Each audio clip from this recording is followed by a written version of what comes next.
Another day, another adventure na naman. Dito pa rin yan sa Camp John Hay. Ayan, lumabas nga tayo dito para mag-lunch. Dito lang yan sa Lemon and Olives. Siniserve pala nila dito is Greek food.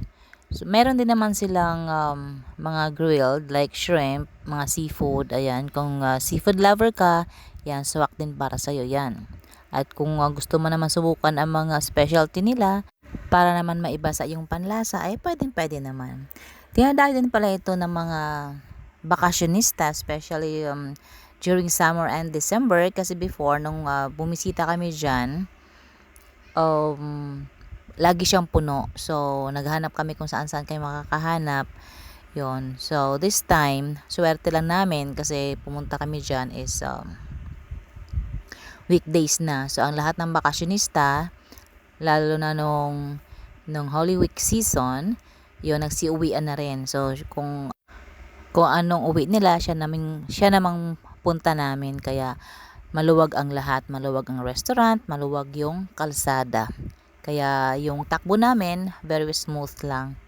So, yan nga pala ang kanilang interior part. Makimarites muna tayo dyan.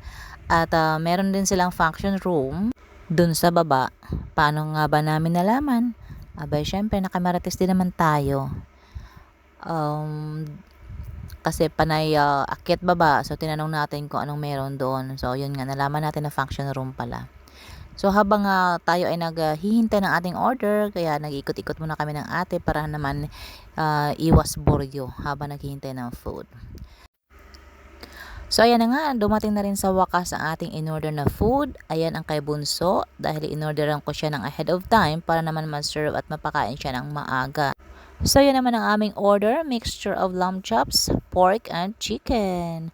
May kasama na rin siyang french fries on the side, and syempre may mga sauce na rin siya. Ayan, iba't ibang klase ng sauce. At hindi rin syempre mawawala ang ating strawberry shake para naman ramdam natin ang pag-akyat natin sa Baguio.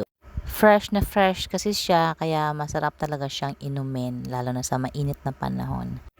That's all for today, guys. Thank you again so much for watching. Bye. God bless.